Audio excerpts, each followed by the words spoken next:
बात दिल्ली के महादंगल की। बीजेपी ने 27 साल का सूखा खत्म करने के लिए बड़ा प्लान बनाया है। खबर आई है कि उत्तर प्रदेश के सीएम योगी आदित्यनाथ दिल्ली में 14 चुनावी सभाएं करेंगे। योगी की चर्चा के साथ ही बटोगे तो कटोगे के नारे की गूंज भी शुरू हो गई है। योगी का ये नारा सियासी तौर पर सुपरहिट रहा है। दिल्ली में योगी के साहट से मानो विपक्षी खेमे में घबराहट है। विपक्षी बयान तो इसी तरह के सामने आए हैं। बयान नंबर 1, यूपी में योगी का भाषण। कटेंगे तो कटेंगे, एक रहेंगे तो नेक रहेंगे। बयान नंबर 2, हरियाणा में योगी का बयान। मैंने कहा था ना कि बटोगे तो कटोगे।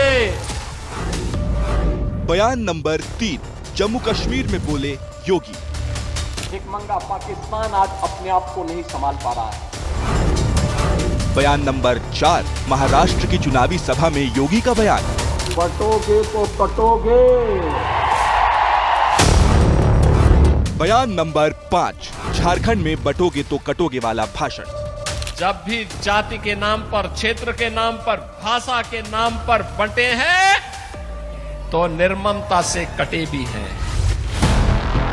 1, 2, 3, 4, 5 अगस्त से लेकर दिसंबर तक बीते 5 महीनों से अलग अलग राज्यों में यूपी के सीएम योगी आदित्यनाथ का बयान चर्चा के केंद्र में है, वायरल है। बयान ने 5 में से 4 राज्यों में चुनावी हवा बनाने और बदलने का काम किया। बटोगे तो कटोगे। मैंने कहा था ना। अब सामने दिल्ली का चुनाव है तो योगी का ये वायरल नारा फिर से चर्चा के केंद्र में है। दिल्ली चुनाव के केंद्र में योगी और उनका ये बयान आ चुका है। गरीबों के बच्चों को बटेंगे कटेंगे में उलझा के रखो और अपने मुख्यमंत्रियों के बेटों की आय बढ़वाने वाले उनको फॉर्मूले बताते हो। ये नहीं चलेगा। चुनाव में जहां उन्हें हार लगने लगती है वहां उसी को सांप्रदायिक रंग देने की कोशिश करते, वहीं पोलराइज कराने की कोशिश करते कि कैसे समाज में बंटवारा करो और चुनाव जीतो। बीजेपी के विरोधी योगी का नाम लेकर हमलावर इसलिए हो रहे हैं क्योंकि दिल्ली में योगी का प्रचार प्लान तैयार हो गया है और इस प्लान के सामने आते ही सियासी घमासान शुरू हो गया है। और माननीय योगी आदित्यनाथ जी तो उत्तर प्रदेश के दूसरी बार के मुख्यमंत्री हैं, लोकप्रिय मुख्यमंत्री हैं। जब आम आदमी पार्टी के पास जवाब देने के लिए कुछ नहीं तो डर सताने लगा है कि एक और संकल्प पत्र तो दूसरी ओर हमारे बड़े नेता जब उतरेंगे तो ये आम आदमी पार्टी की जड़ों को उखाड़ेंगे। यूपी के सीएम योगी आदित्यनाथ दिल्ली में पार्टी का प्रचार करने वाले हैं। एबीपी न्यूज को जो जानकारी मिली है उसके मुताबिक योगी कुल 14 सभाएं करेंगे।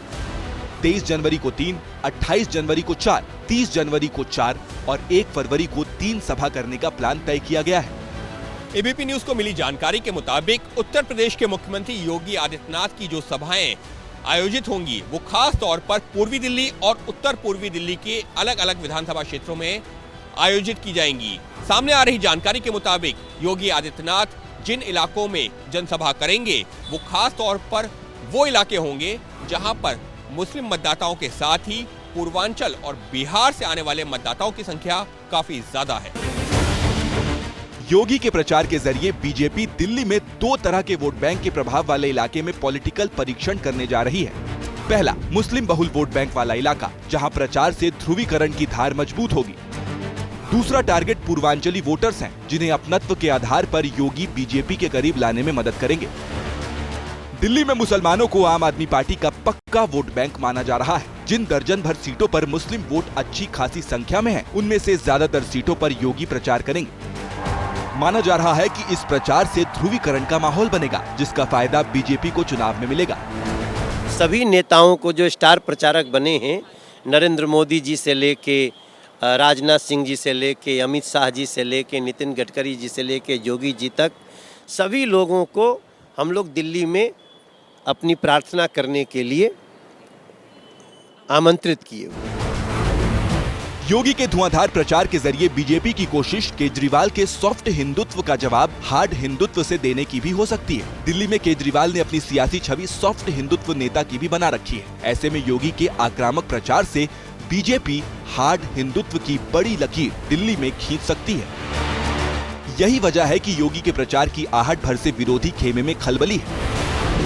खास बात यह है कि दिल्ली के जिन इलाकों से योगी प्रचार की शुरुआत करने वाले हैं, वो इलाका 2020 में दंगों की चपेट में आया था। योगी का हार्ड हिंदुत्व फॉर्मूला पूर्वांचली बहुल सीटों पर हिट हुआ तो राजधानी की सियासी सूरत बदल सकती है। बीजेपी को इसका बड़ा फायदा हो सकता है।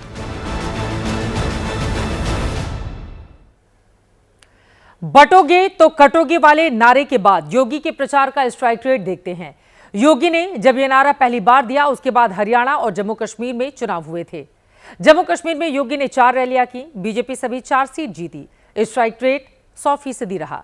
हरियाणा में योगी ने 13 रैलियां की, बीजेपी ने 8 जीती। स्ट्राइक रेट 61% का था। इसके बाद महाराष्ट्र में चुनाव हुए, योगी ने यहां भी 13 रैलियां की, बीजेपी 12 जीती, 92% स्ट्राइक रेट था। झारखंड में भी योगी ने 14 रैलियां की, एनडीए को महज 5 सीटों पर ही जीत मिली। यहां पर उनका स्ट्राइक रेट 36% का रहा। उत्तर प्रदेश के मुख्यमंत्री योगी आदित्यनाथ दिल्ली में जिन विधानसभा सीटों पर प्रचार करने वाले हैं, उनके बारे में जो जानकारी हमें मिली है, उसके बारे में आपको विस्तार से देते हैं जानकारी। 23 जनवरी को किराड़ी, जनकपुरी, उत्तम नगर में वो सभा करने वाले हैं। इसके बाद 28 जनवरी को मुस्तफाबाद, घोंडा, शहादरा, पटपड़गंज, यहां पर उनकी सभाएं होंगी। 30 जनवरी को मेहरौली, आरकेपुरम, राजेंद्र नगर, छतरपुर, यहां पर अलग अलग स्थलों पर उनके चुनावी कार्यक्रम होने हैं। जबकि 1 फरवरी को पालम, बिजवासन, द्वारका में चुनावी सभा को योगी आदित्यनाथ संबोधित करेंगे। तो उत्तर प्रदेश के मुख्यमंत्री के ये तमाम बड़े कार्यक्रम हैं जो हम आपको दिखा रहे हैं। और भारतीय जनता पार्टी को पूरी उम्मीद है, क्योंकि 1993 जीतने के बाद 98 से लगातार आज तक बीजेपी के लिए राजधानी दिल्ली में सूखा रहा। 98 से लेकर 2013 तक शीला दीक्षित की सरकार और उसके बाद लगातार अरविंद केजरीवाल कुर्सी पर काबिज हैं। यही वो दर्द है जिसको दिल्ली से दूर करना चाहती है बीजेपी, और इसी वजह से पूरी ताकत अपने बड़े नेताओं के जरिए वो झोंकना चाहती है। आगे बढ़ते हुए बात सुप्रीम कोर्ट की टिप्पणी की करेंगे, जिसमें कोर्ट दंगों के आरोपी उम्मीदवार पर कोर्ट की ओर से सवाल उठाए गए हैं। आपको बताते चले, एमआईएम के उम्मीदवार हैं ताहिर हुसैन। उनको लेकर सुप्रीम कोर्ट ने जिस तरह की टिप्पणी की है, वो टिप्पणी आपको जरूर सुननी चाहिए।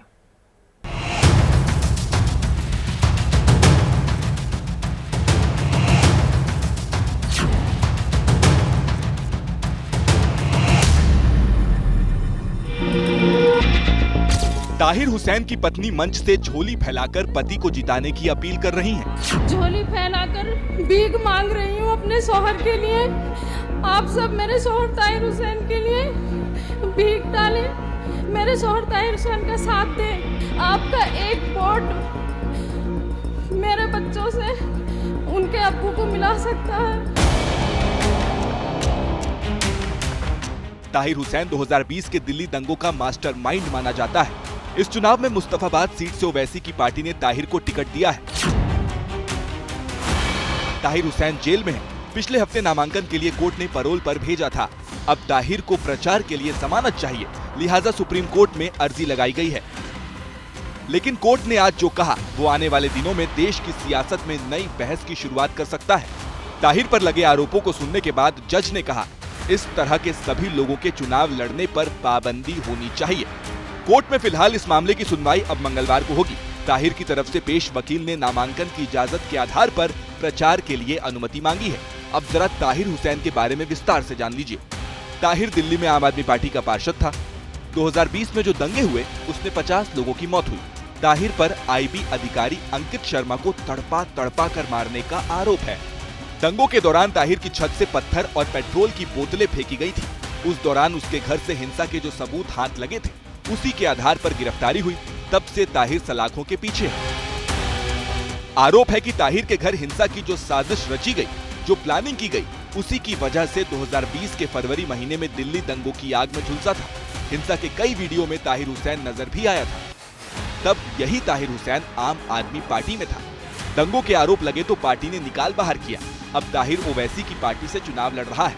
कोर्ट की इस टिप्पणी ने देश की सियासत में नई बहस की शुरुआत कर दी है।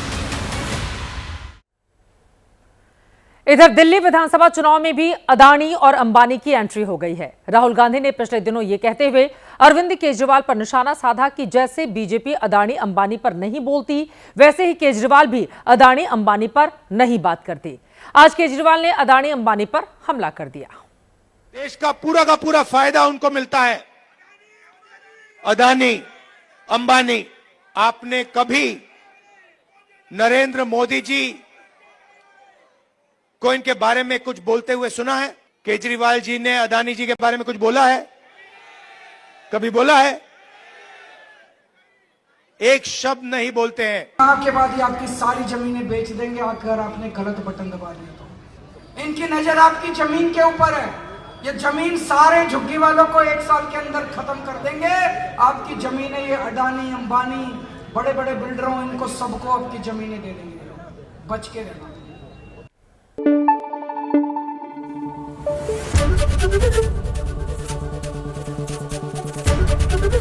एबीपी न्यूज आपको रखे आगे।